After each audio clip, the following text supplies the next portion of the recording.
Assalamualaikum warahmatullahi wabarakatuh. Selamat pagi, salam sejahtera. Sudah hadir bersama kita Direktur BUP Badan Usaha Pelabuhan Batam, Bapak Dendi Kustinandar. Selamat datang, Bang Dendi. Terima kasih nih undangannya. Iya. Kayaknya udah bertahun-tahun, beberapa kali purnama nggak diundang-undang ya. Sebetulnya kami mau undang, tapi karena kesibukan Abang yang luar biasa, kami jadi harus tahu diri untuk tidak berani mengundang. Padahal sesungguhnya kami ingin turun, ya bahkan kami ingin turun langsung datang ke lokasi. Kita kepengen tahu karena begitu dahsyatnya perkembangan di Pelabuhan Batam nih. Kalau gitu minggu depan aku undang ya kita. Oh siap. Kita keliling kemana yang kita mau ya. Boleh dong. Karena kita hanya mendengar selama ini, tapi kita belum pernah masuk tuh. Nah, sekarang Pelabuhan Batu Ampar yang dikelola luar biasa dan pelabuhan-pelabuhan lain. Oke. Terima kasih Bang sudah hadir di Metro Forum. Untuk pertanyaan pertama, saya kepengen tahu nih apa pandangan Abang lah soal mengenai pelabuhan lah, pelabuhan kan Abang yang orang yang berkuasa lah atas semua pelabuhan yang ada di Pulau Batam ini. Seperti apa nih prospek dan lain-lainnya? Ya. Terima kasih nih memang Metro Forum memberikan kesempatan kita untuk bercerita tentang pelabuhan. Kalau cerita tentang pelabuhan di Batam, harus kita melihat fakta dan sejarah sebelumnya.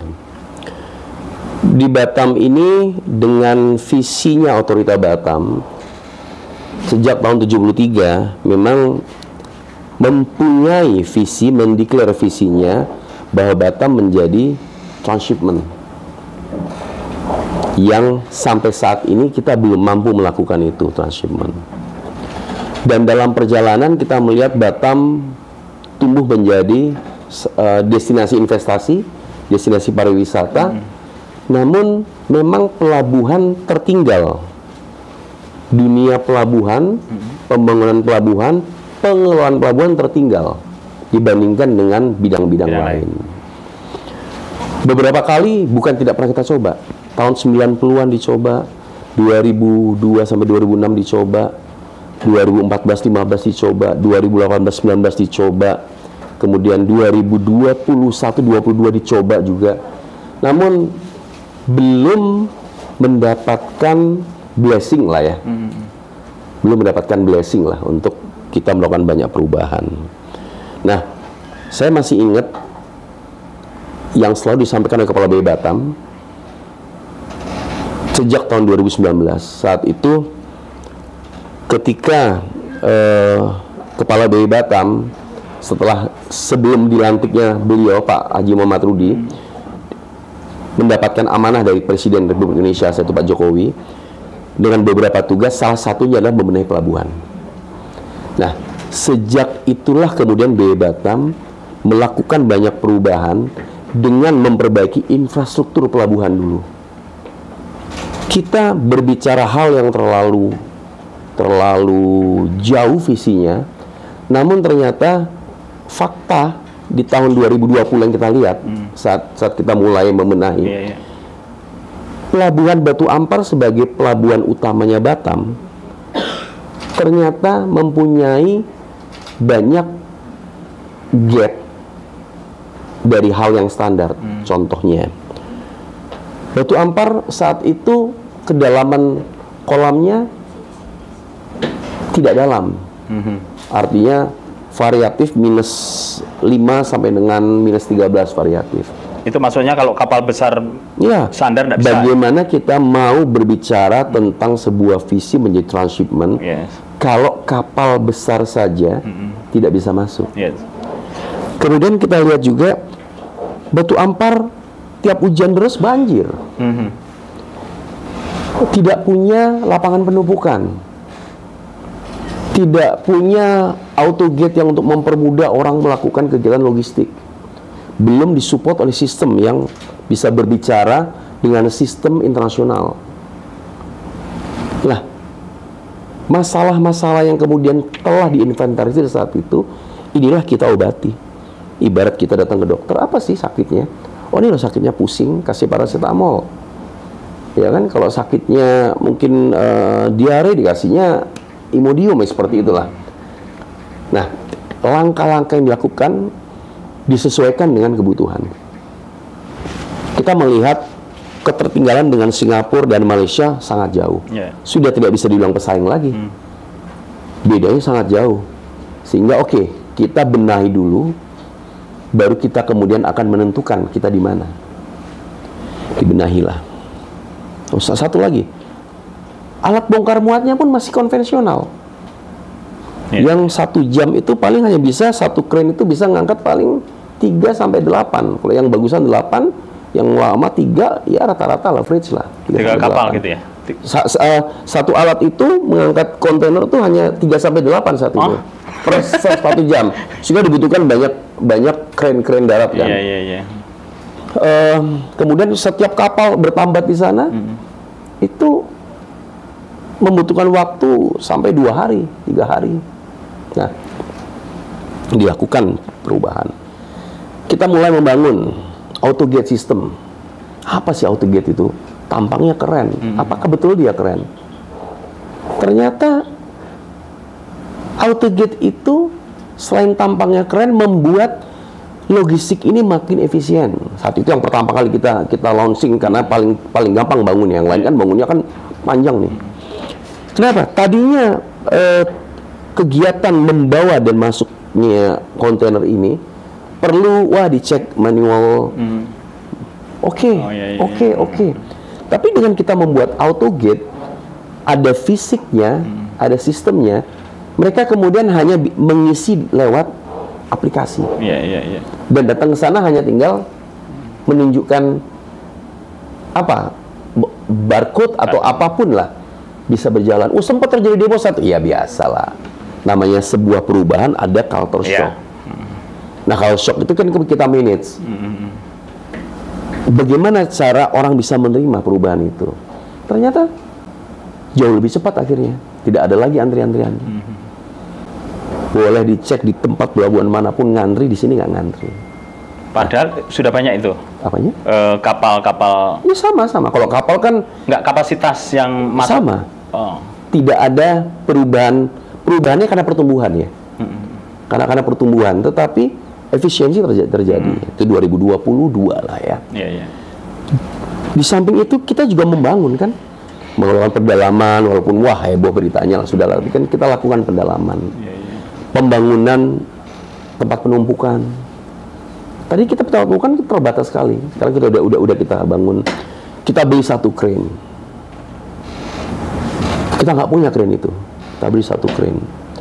Dan kita memilih, BP Batam kemudian memilih untuk mengerjasamakan ini dengan pihak yang lebih profesional dibandingkan BP Batam sendiri. Kita tahu Persero yang mendapatkan kerjasama. Untuk peti kemasnya ya?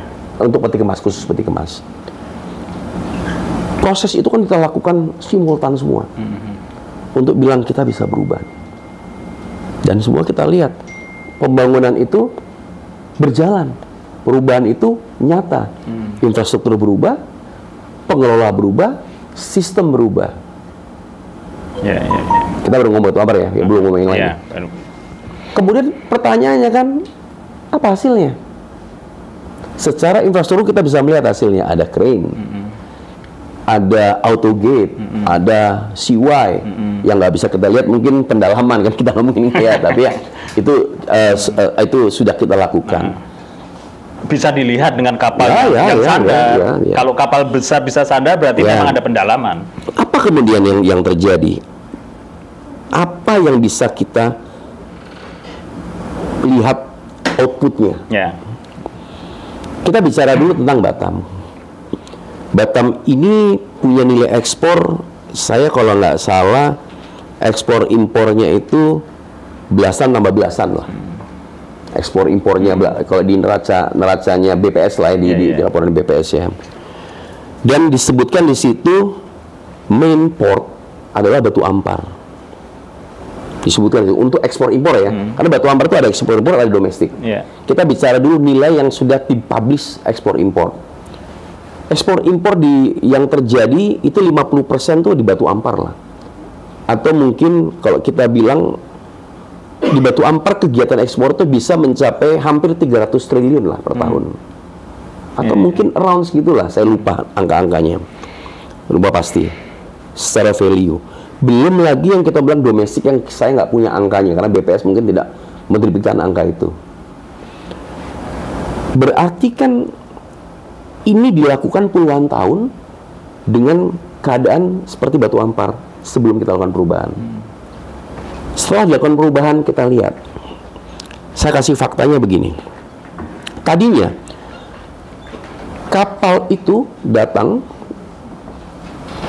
kemudian dia bertambat, bongkar muat.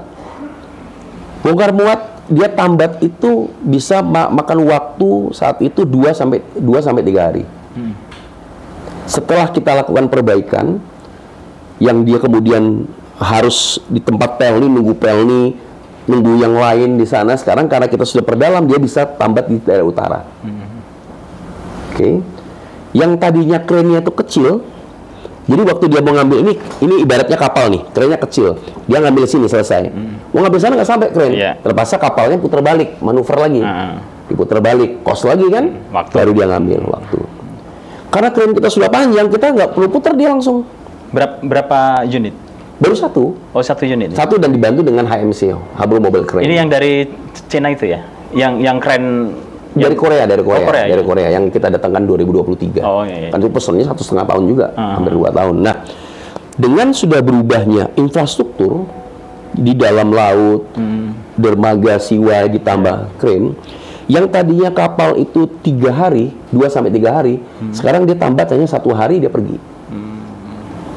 Karena tadinya 1 jam itu hanya 3 sampai 10, sekarang 1 jam ini bisa 24 ditambah bantuan Hubble Mobile Crane itu bisa lah kira-kira 1 jam bisa 30 lah. Kan lebih cepat jadinya. Oke, lebih cepat jadinya. Nah, karena lebih cepat, kapal itu tadinya 3 hari, biasa 1 hari dia balik lagi. Tapi sewa tambatnya itu berarti berkurang karena kapal. Ya. Tapi satu hal sampai ke situ kan, itu kan logika kita kan. Enggak. Industri ini baik pesawat, udara, laut, darat itu adalah industri logistik yang harusnya kita lebih berpikir terhadap efisiensi. Efisiensi mana? Batam ini kan kawasan industri, Batam ini industri, dia memproduksi barang untuk ekspor kan? Ya, betul. Iya kan? Makin dia murah, makin bersaing Batam tuh kan? Jadi kalau makin kapal itu lama dan cost, yang dibebankan siapa?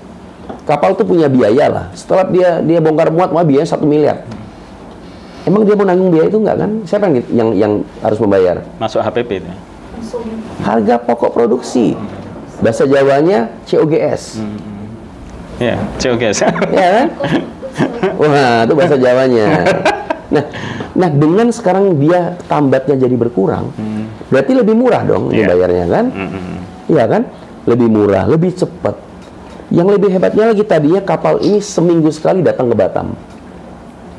Kenapa dia seminggu sekali? Karena tambat di Batam hampir 3 hari, bongkar muat, perjalanan sama di Jakarta lagi atau di mana lagi. Karena sekarang dia hemat 2 hari, 1,5 hari lah dia hemat. Dia bolak-balik 4 kali, kok ada waktu 1,5 kali 4, ada waktu 6 hari lagi. Nambah dia. Jadi 5 kali sebulan. Efisiensi terjadi. Kalau buat biaya Batam ya uang tambatnya kan tambah dia. Makin banyak kapal yang datang. Kita nggak akan bicara itu. Yang kita bicara bagaimana Batam itu menjadi lebih efisien. Kos logistiknya menjadi lebih baik. Gitu cerita sederhana.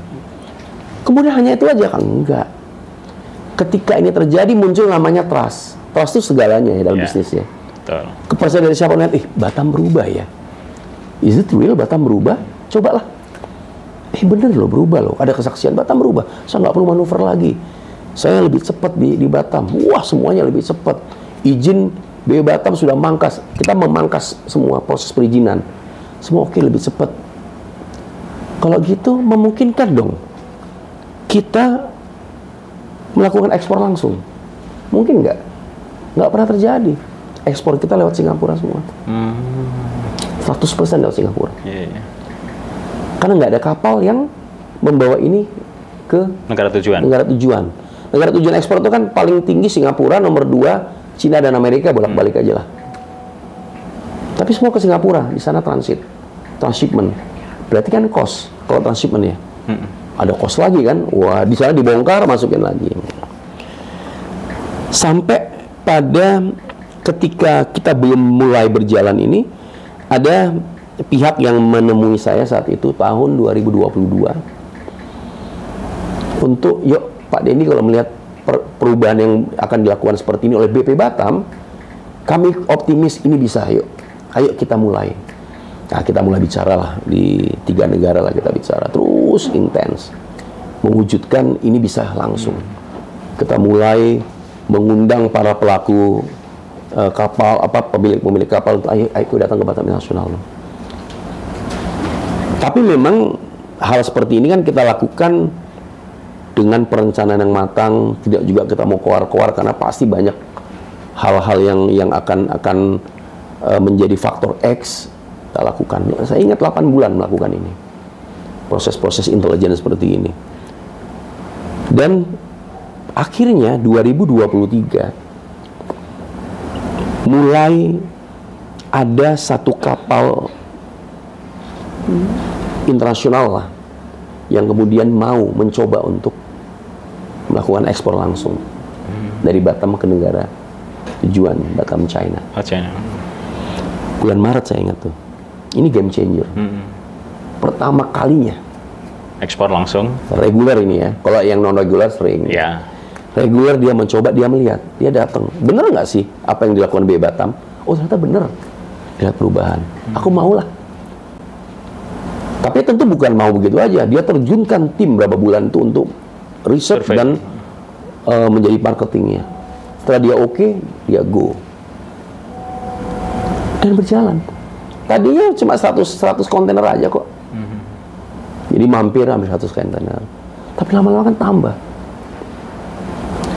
Di tengah jalan juga ada lagi kapal, perusahaan kapal internasional lagi yang kemudian kita sembung MLU lah kita sebutnya. Kayaknya bagus deh. Dia ngubungin saya ingin ketemu Pak Ahmad ini.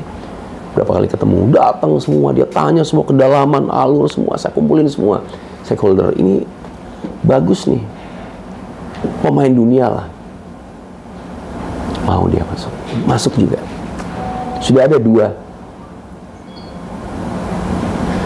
perusahaan internasional yang melakukan tidak lewat Singapura lagi. Maksudnya tidak tergantung dengan Singapura lah sudah. Dan outcome yang bisa kita sampaikan saat ini, sebelum 2023 itu kita mengekspor hampir 100%, sedikit sekali yang non Singapura ya, ke Singapura untuk direekspor lagi ke negara tujuan. Jadi tingkat ketergantungan kita adalah 100% dengan Singapura. Tapi per 2023 nilai itu turun. Pernah turun sampai 13%. Jadi artinya apa yang dilakukan BP Batam ini outcome-nya kita mendapat outcome 13% menurun ketergantungan kita dengan Singapura. Itu outcome-nya lah.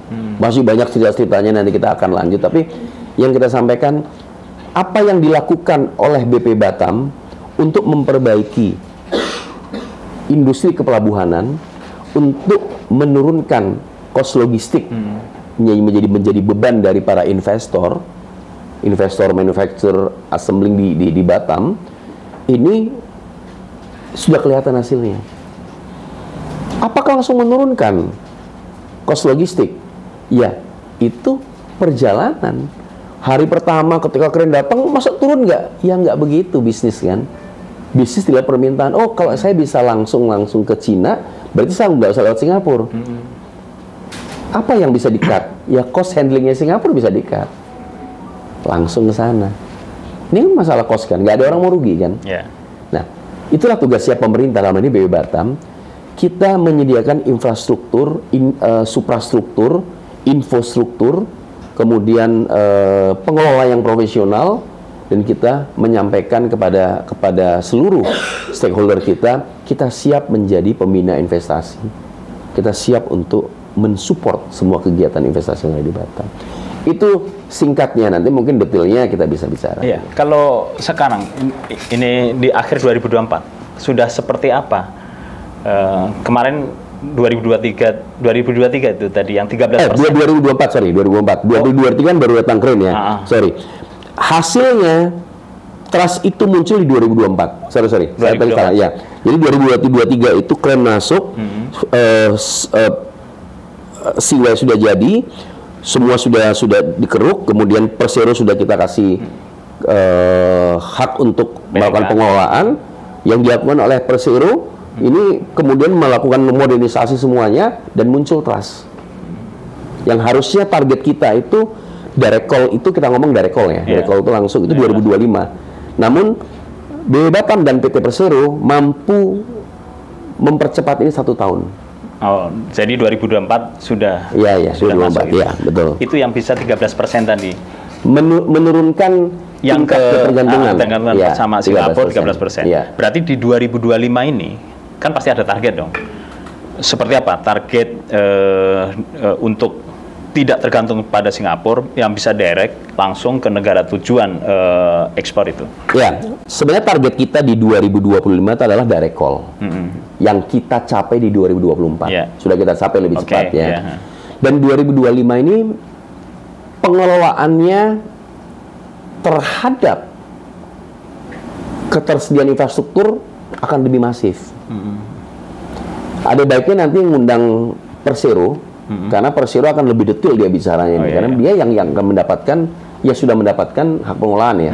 Dan Persero melakukannya dengan baik bersama BW Batam. Buktinya kita mendapatkan banyak output dan outcome yang luar biasa.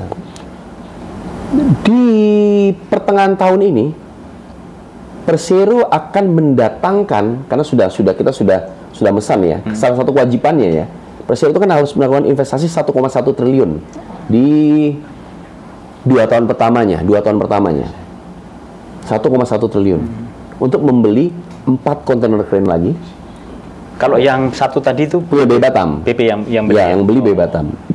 Persero akan mendatangkan di pertengahan tahun ini 4 lagi, ditambah dengan RTG itu untuk ngatur kontainer, salah 8 atau 10, coba tanya Persero nanti ya.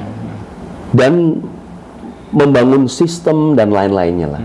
Jadi nanti pertengahan tahun ini teman-teman akan melihat Batam ini, pelabuhan Batam ini udah sama kayak pelabuhan kelas menengah.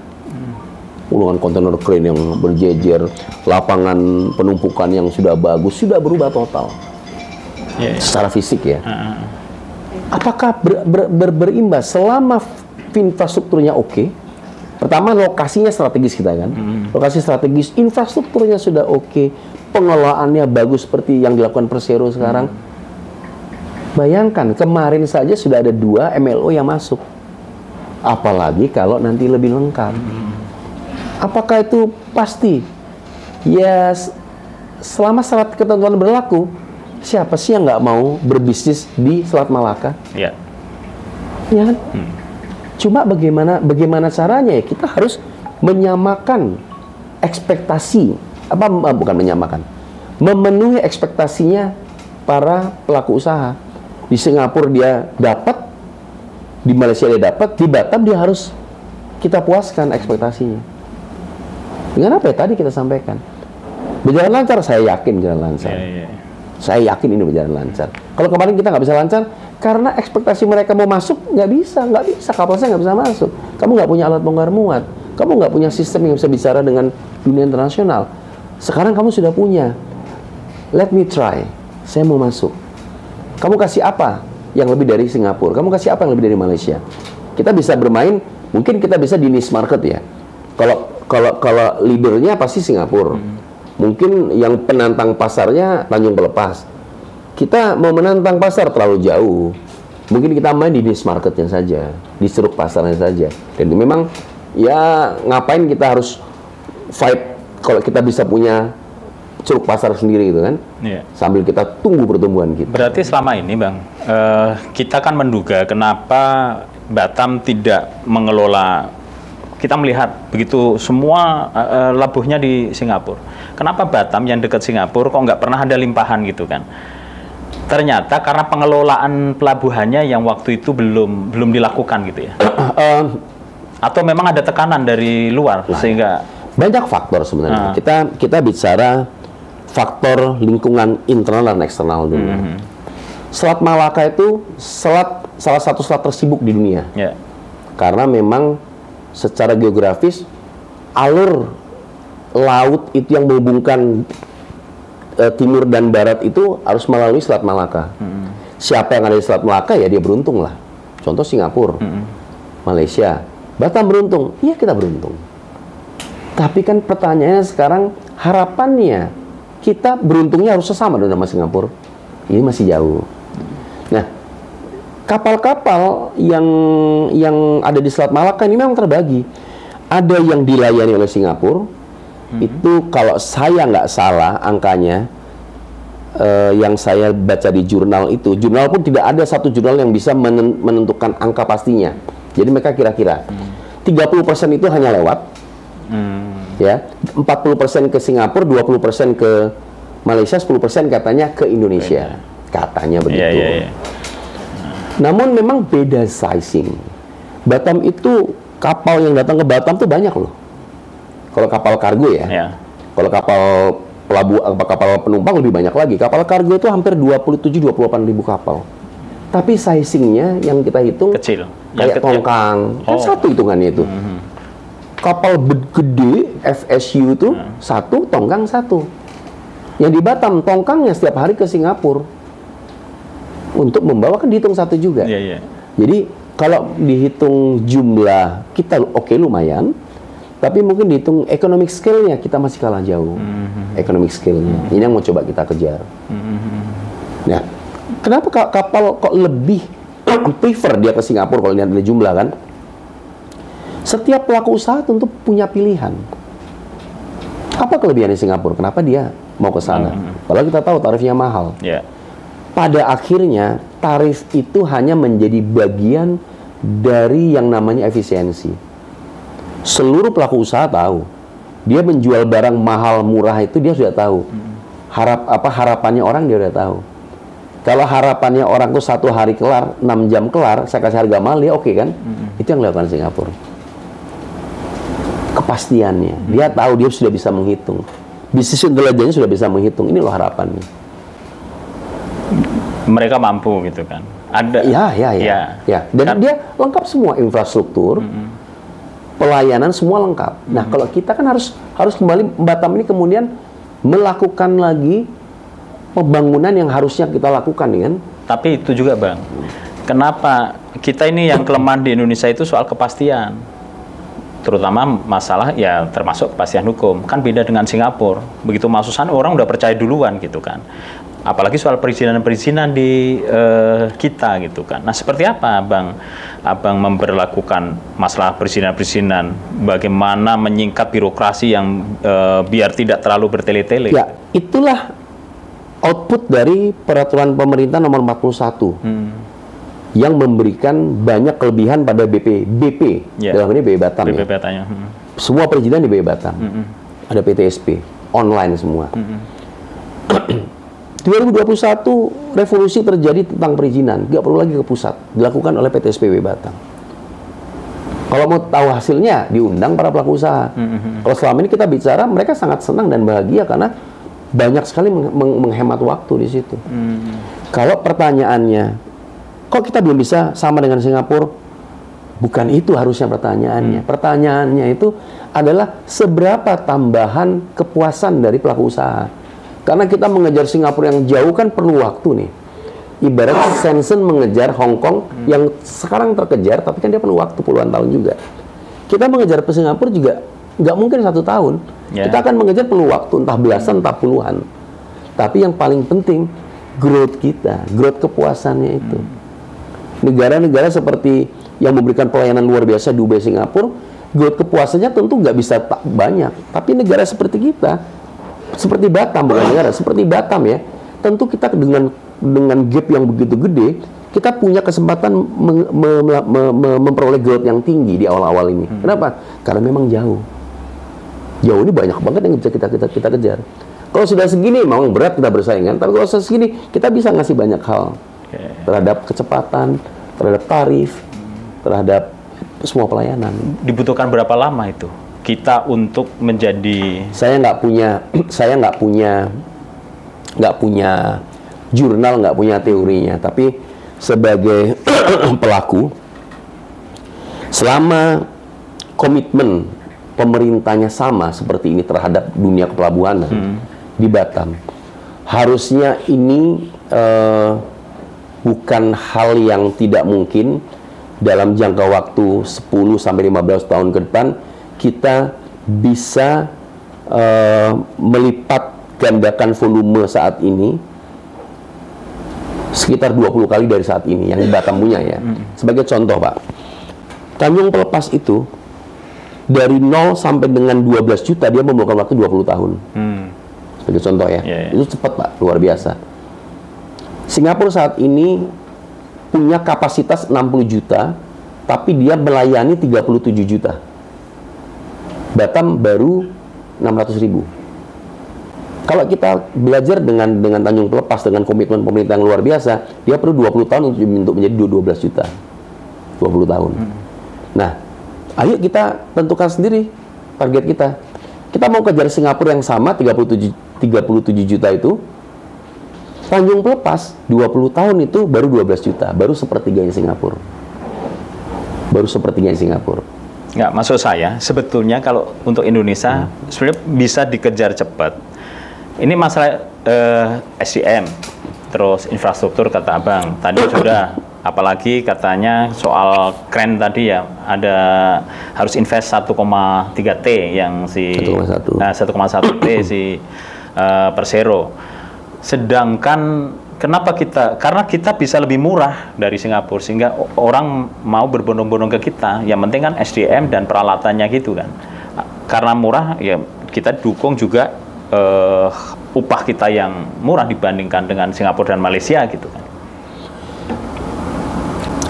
Untuk membuat Batam bisa sejajar dengan Malaysia dalam ini Johor ya.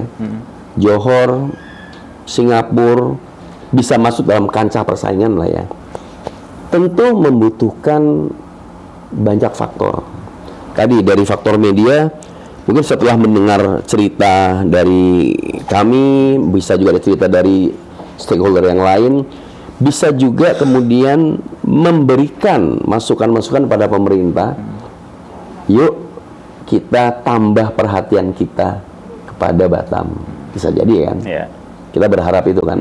Makin banyak perhatian, makin bisa kita memberikan pertumbuhan kepada dunia maritim di Batam. Karena kita nggak sendirian nih. Bukan BB Batam sendirian, bukan pemerintah kota Batam sendirian, bukan Kepri sendirian, tapi ada Indonesia. Ya kan? Tadi kita belajar, tadi saya kasih contoh. Kita bisa meniru apa yang terjadi di Malaysia. Dibangun 21 tahun yang lalu, dia mencapai 12 juta. Dan Malaysia ini adalah, kalau melihat transshipment-nya, persentase, ini pelabuhan yang paling tinggi persentase transshipment-nya. Bukan dari volumenya ya, persentase transshipment-nya. 95% dia transshipment. Dengan apa? Kalau nggak salah strategi yang dilakukan adalah pemegang sahamnya itu adalah MLO kelas dunia, sehingga dia membuat Johor sebagai second home-nya, second base-nya.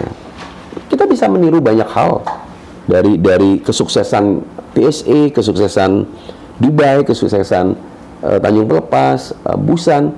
Kan kita bisa meniru banyak hal nih. Banyak yang bisa dilakukan oleh Indonesia, oleh Batam untuk melihat apa iya kita perlu mengakselerasi pelabuhan ini.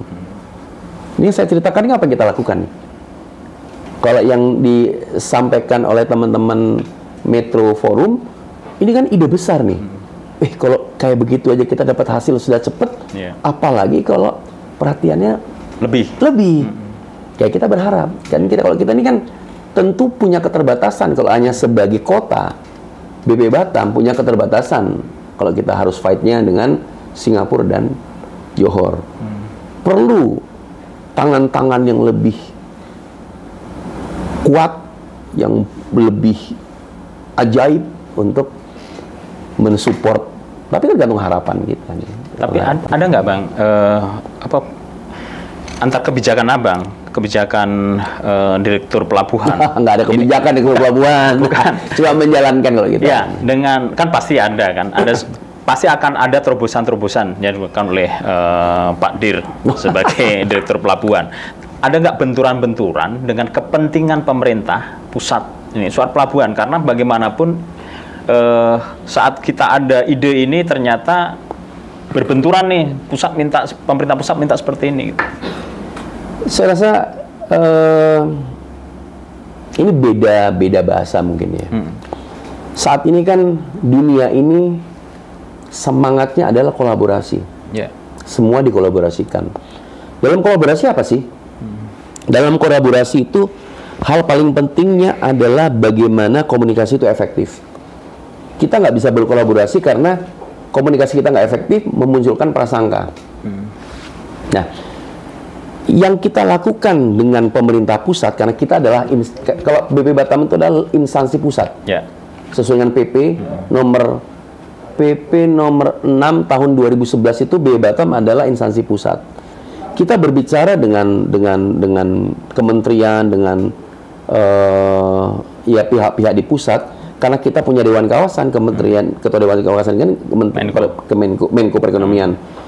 Difasilitasin, terus untuk disupport kita berkomunikasi. Nah, memang komunikasi itu kuncinya. Ketika kita mampu memberikan banyak informasi, menjelaskan, muncul empati. Muncul empati, muncul support. Ini yang kita lakukan. Sejauh ini semua baik-baik saja kok. Karena yang dikedepankan oleh BP Batam adalah bagaimana mengkomunikasikan banyak hal dengan pemerintah agar kolaborasinya lebih efektif. Jadi nggak ada faktor constraint kita lebih pada lingkungan eksternal, artinya bagaimana sih kita harus membangun bersaing dengan Singapura dengan ini, itu aja. Tapi kalau dari pemerintah pusat, komunikasi efektif alhamdulillah. Oke, sekarang kita masuk ke lain. Soal pelabuhan domestik lah ya, Pelni. Ya. Beberapa waktu lalu saya sempat juga ke Pelni, mempertanyakan juga kenapa rencananya mau dibangun lagi pelabuhan di Sekupang. Tapi tidak juga terlaksana, padahal mereka sudah setoran juga ke pelabuhan lah istilahnya ya. Setoran opo? Ada kan pungutan masuk itu ya? Oh, kalau sekarang kan di 99. Bidang 99. Kalau kemarin tuh maksud saya, itu kan mau dibangun pelabuhan di Sekupang. Pelni menagih itu pernah, tapi sampai hari ini tidak pernah itu terjadi. Jadi hanya terus di Batu Ampar. Padahal Batu Ampar itu sudah begitu kredit karena di situ kontainer masuk, ini penumpang masuk. Meskipun sekarang digeser ke Bintang 99 kalau nggak salah ya. Dan itu swasta kan, Bang? Yang 99 itu swasta yang mendapatkan konsesi dari BP Batam. Nah, pertanyaannya, seperti apa pengelolaan nanti untuk domestik atau rencana ke depan untuk pelabuhan domestik untuk Pelni lah, terutama untuk yang seperti ini? Saat ini sudah jelas bahwa Bintang 99 memang disiapkan untuk Pelni, untuk kegiatan Pelni. Permanen? Permanen. Oh, berarti nggak akan pindah? Nggak akan pindah saat ini, ya. Kenapa? Karena memang kita sudah menyiapkan Bintang 99 membangun sarana prasarana untuk kegiatan Pelni ini sejak tahun 2021 yang direncanakan di tahun 2019-2020 itu dibangun itu. Jadi rencana BP Batam adalah mengkolaborasikan kegiatan Pelni ini untuk masyarakat bersama dengan tentunya Pelni, bersama dengan KSOP, Kementerian Perhubungan, bersama dengan Bintang 99, bersama dengan stakeholder lainnya seperti CIQ, dengan polisi pelabuhan. Kita kerjasama ya itu di Pelni, di situ, di Bintang 99. Nggak ada opsi lain. Yang sekupang, yang informasi. Nggak ada opsi lain. Saya nggak tahu informasi dari mana, saya nggak tahu itu. Tapi yang disiapkan ya sudah disiapkan, sudah dibangun. Dan terjadi sudah kan jauh lebih baik. Boleh harusnya teman-teman Metro, Pos Metro turun melihat perubahan. Kalau kekurangan ya pasti banyak. Nggak ada kegiatan gitu, nggak ada kekurangan, nggak ada. Tapi bandingkan dengan di Batu Ampar, jauh sekali, Pak. Tapi kalau nggak kita pindah, lebih menurut kita lebih baik kita segera memindahnya karena sudah siap. Ada yang punya pendapat harusnya ditunda dulu dong, tetap di Batu Ampar. Artinya sebenarnya jangan-jangan publik memang banyak juga bilang Batu Ampar baik-baik saja gitu kan. Padahal sebenarnya yang kita rasakan, Batu Ampar tuh nggak baik-baik saja buat penumpang. Iya, kalau kita ngelihat ya kan ada dua suara nih. Di Metro saja ada dua suara. Kenapa nggak ditunda sih? Kalau di sini, kita lihat sudah nggak layak. Artinya itulah publik. Dengan 1.200.000 penduduk, tentu punya suara. Itulah demokrasi. Kita memutuskan segera memindah karena kita sudah mempersiapkan. Kalau Batu Ampar itu, secara kedalaman lautnya, buat kapal itu sandar, semua. Tapi kan nggak nyaman buat penumpang. Dan mengakibatkan kos logistik. Ketika dia datang, 3-5 jam berhenti kegiatan di situ. Waktu itu kan uang. Tapi keselamatan di atas segalanya. Kalau kita jalankan kegiatan itu, bahaya buat penumpang. Keselamatan itu nggak ada harganya. Kalau infrastruktur nanti siapa yang bangun? Di mana? Yang 99 itu. Kan sudah dibangun semua Bintang 99. Yang jalan sudah kita koordinasikan dengan teman-teman perencanaan memang untuk memperhatikan fasilitas ini. Itu masukannya sudah ada dan terima kasih, ditambah lagi masukan. Mungkin dari Metro Forum bisa memberikan masukan ini juga. Benar. Kenapa? Ya agar tahu, masyarakat menginginkan ini lebih nyaman lagi. Sudah lebih nyaman, ingin lebih nyaman lagi. Baik-baik saja. Itu karena gini, Batam kota modern. Bener. Bagaimana kita bisa melihat itu sebagai kota modern seperti kata Kepala BP gitu kan? Kalau ternyata pelabuhannya masih seperti ini, apakah pelabuhan itu hanya untuk kelas ekonomi bawah sehingga tidak diperhatikan oleh BP Batam? Berbeda dengan bandara yang begitu sangat luar biasa, ya kan? Nah, itu kan pertanyaan dari masyarakat gitu kan? Karena BP Batam punya misi yang sama dengan kita semua stakeholdernya, dipindahlah kegiatan Pelni ini ke Bintang 99. Itu dulu, bukan berbeda. Silakan datang Bintang 99, sudah siap. Semua fasilitas yang baik, terminal sudah siap. Sudah disiapkan lah. Sekarang juga tertib kan, masuknya di tertib. Itulah yang memang kita siapkan berapa tahun terakhir ini. Ada yang kurang, tadi tentang akses masuk ada yang kurang. Iya betul, kita akuin ya kurang. Sama dengan beberapa mungkin ada pelabuhan-pelabuhan lain. Wah masuknya kok pakai macet, pakai begini. Itu memang menjadi sebuah rencana continuous improving. Kalau bahasa sekarangnya itu ya perubahan yang terus menerus, nggak ada yang berhenti. Terus lakukan perubahan. Salah satu tadi usulan itu pikir sudah.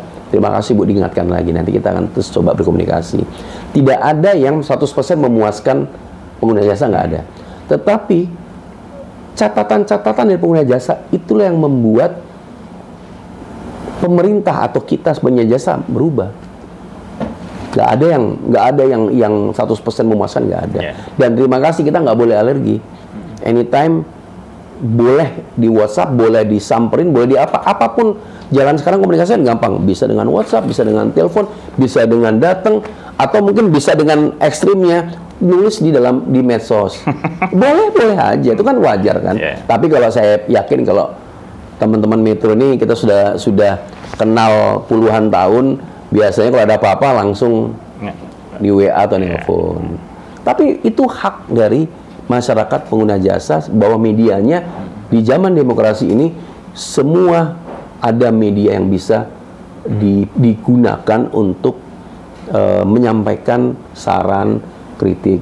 Nah, ketika kami dari BB Batam sangat terbuka dengan komunikasi, harusnya ini menjadi event kolaborasi yang baiklah bagi kita. Kita berkolaborasi lah. Kolaborasinya apa? Ya dengan memberikan masukan itu kolaborasi. Agar kita tahu, oh ini loh, oh masukannya seperti ini ya gitu loh. Oke. Enggak, kalau yang bintang 99 itu di bawah BUP Batam ini atau itu jadi gini, kalau pelabuhan di Batam ini kewenangannya semua ada di BP Batam. Tetapi ada yang dikelola sendiri, contohnya kelola sendiri itu apa? Contohnya Sunggur. Kelola sendiri itu maksudnya dikelola oleh BP Batam. Oh, yeah. Ada yang dikerjasamakan dengan swasta, pihak badan usaha. Contohnya Batam Center. Oh, dengan itu ya. Ya, contohnya Sekupang Internasional ya.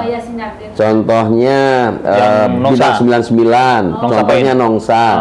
Ada yang kita kelola sendiri, ada yang dikelola oleh badan usaha dengan perjanjian. Untuk menentukan ini kenapa harus dikelola sendiri dan kenapa harus di mergerkan atau joinkan gitulah. Gini, itu namanya kalau bahasa besarnya itu adalah kerjasama pemerintah dengan badan usaha. Nanti intinya kita tuh pemerintah dan badan usaha bekerja sama, tapi ada macam-macam bentuk. Ada bentuknya kerjasama pemanfaatan, ada bentuknya sewa, ada bentuknya BOT, ada bentuknya kerjasama manajemen. Itu banyak aturan di pemerintahan tuh menarik sebenarnya di dunia investasi, dunia kerjasama ini menarik. Nah, contohnya begini, kita mau bangun pelabuhan, kita mau bangun bandara, oke? Kita mau bangun jalan, 3 hal, oke? Kalau pemerintah mau bangun, total kita total tuh ada 10 triliun deh. Kalau kita mau bangun berapa tahun itu? Kira-kira selesainya? Ya lama, multi years. Multi years sampai berapa tahun? Berapa tahun? 20-30 tahun gitu ya. Nah?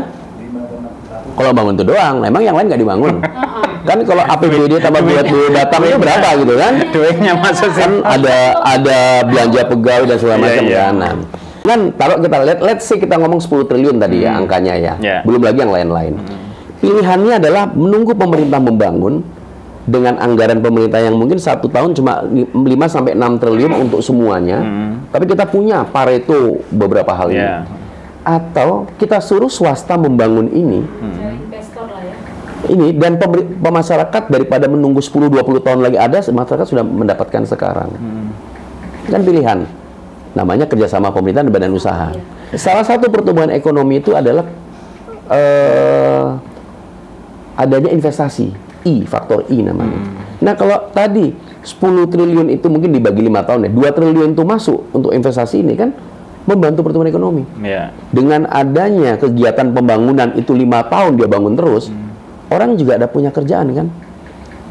Orang punya kerjaan, orang bisa belanja, ekonomi terbantu. Jadi mempercepat pertumbuhan sama dengan kita bilang Singapura, sama dengan kita bilang di Uni Emirat Arab.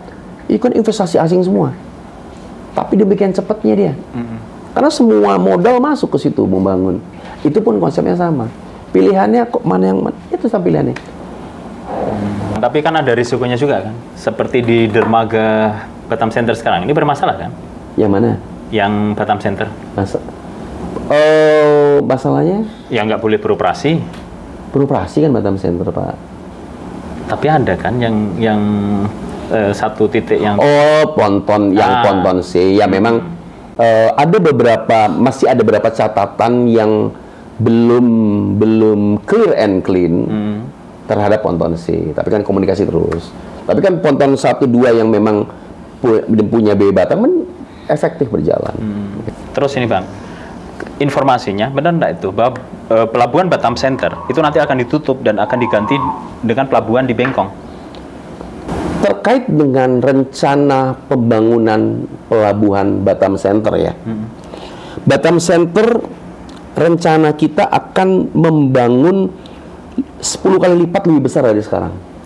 Lokasinya tetap situ? Tetap, jadi lokasinya bukan tetap di titik itu ya. lokasinya itu sampai kepada gedung SPC nanti, Sumatera Mountain Center. Jadi nanti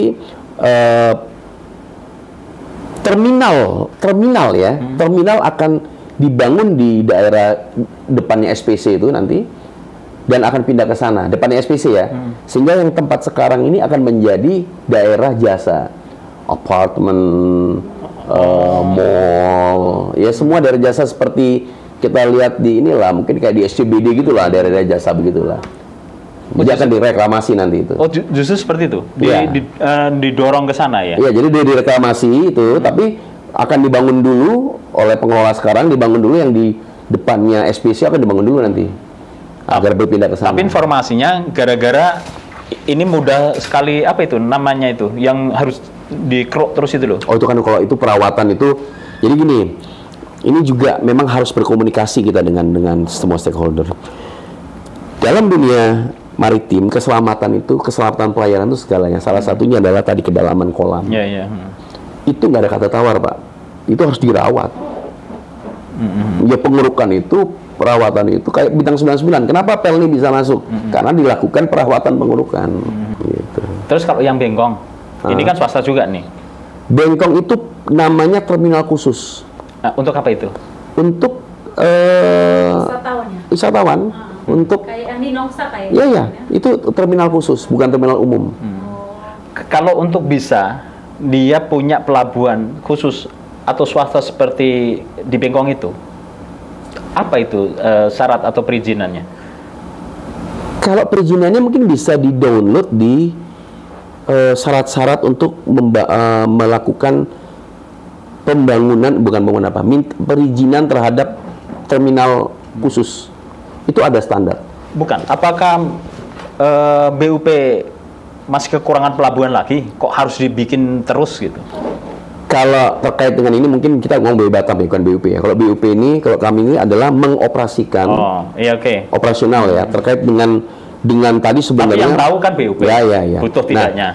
Kalau saat ini kan yang sudah ada bahwa beberapa terminal khusus di Batam itu beroperasi. Yang pertama kita tahu Nongsa, yang kedua Teluk Senimba, yang ketiga yang baru ini yang belum beroperasi ini adalah Bengkong. Artinya ini terminal khusus statusnya. Terminal umum untuk internasional ada 3, Batam Center, Sekupang, dan Harbor Bay. Ini lain. Oke, terakhir. Bukan saya harus yang ngomong ini ya. Terakhir Bang. Lebih enak mana mengelola pelabuhan dengan mengelola bandara? Karena Abang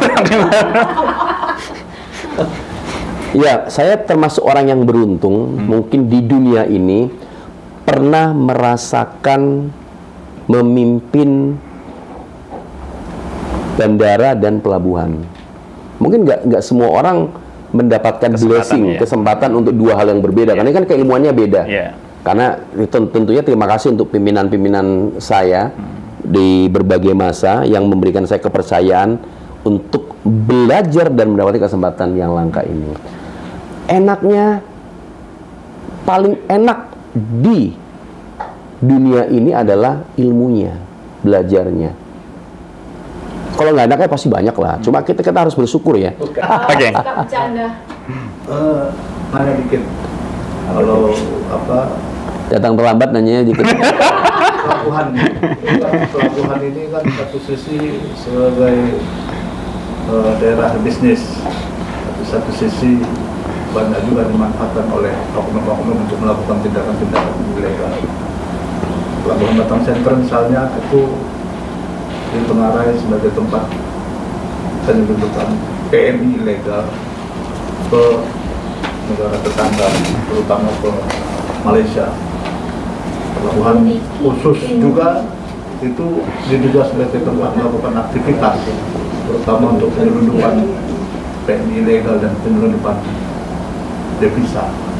Nah, sejauh ini bagaimana, di mana peran yang dilakukan oleh BP Batam sebagai pengawas dan pengelola pelabuhan itu, terutama di saat instansi yang lain seakan-akan menutup mata terhadap. Ya, Pak Heri, kalau saya sih sangat yakin ya. CIQP yang tadi, ya, ditambah dengan mungkin elemen-elemen yang lain seperti pelabuhan kan ada kepolisiannya, kemudian mungkin beberapa pelabuhan mungkin ada yang pengawas pekerja migrannya dan macam-macam. Kita semua bekerja untuk negara ini. Kita semua punya visi yang sama, setia pada negara dan betul-betul melakukan banyak hal. Jadi kalau kita nggak bekerja nggak mungkin lah. Namun tentunya kita harus sadar di semua yang kita tegakkan aturan itu pasti ada sedikit atau segelintir yang kemudian mencoba untuk breaking the rule namanya mencoba untuk bermain. Mungkin saya nggak memilih kata itu ya. Yang menjadi bahasanya kan pasti oknum, abang nggak akan bilang ini oknum ya. Saya nggak kata. Jadi pasti ada elemen-elemen variabel-variabel yang akan menjadi konsentrasi kita lebih untuk mencegah terjadinya penyimpangan. Bahasanya penyimpangan. Di mana pun pasti ada. Namanya aturan, pasti akan ada yang melanggar, bukan melawan ya, melanggar. Di mana-mana, mau urusan agama, mau urusan peraturan, mau urusan kedisiplinan, pasti ada. Nah, tugas kita apa? Ya memaksimalkan fungsi kita, energi kita untuk tetap menegakkan aturan itu. Gitu aja. Tapi kalau umpamanya dibilang kita semua punya tugas masing-masing lah. BW Batam punya tugas masing-masing. Yeah. Ada CIQ punya tugas masing-masing ya. Dan kita berkolaborasi. Ada case yang ketangkap apa segala macam. Buktinya apa ya? Kita sangat menghormati proses itu. Kita hormatin. Jadi saya sih berharap support dari teman-teman semua, terutama teman-teman pers, untuk kemudian bisa melihat keringat energi yang para petugas pemerintah ini bukan gampang juga gitu loh. Ya siap, siapapun siap, ya nggak apa-apa.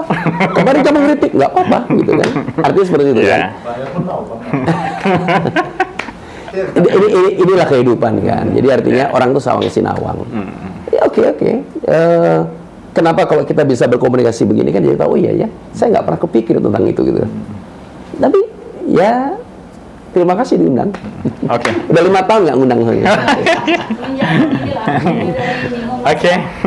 Terima kasih Direktur BUP Batam Pak Dendi Gusti Nandar yang sudah hadir dan memberikan begitu banyak informasi yang sangat dibutuhkan oleh masyarakat, dan kita kepingin ini tadi baru kata-kata dari Pak Dendi.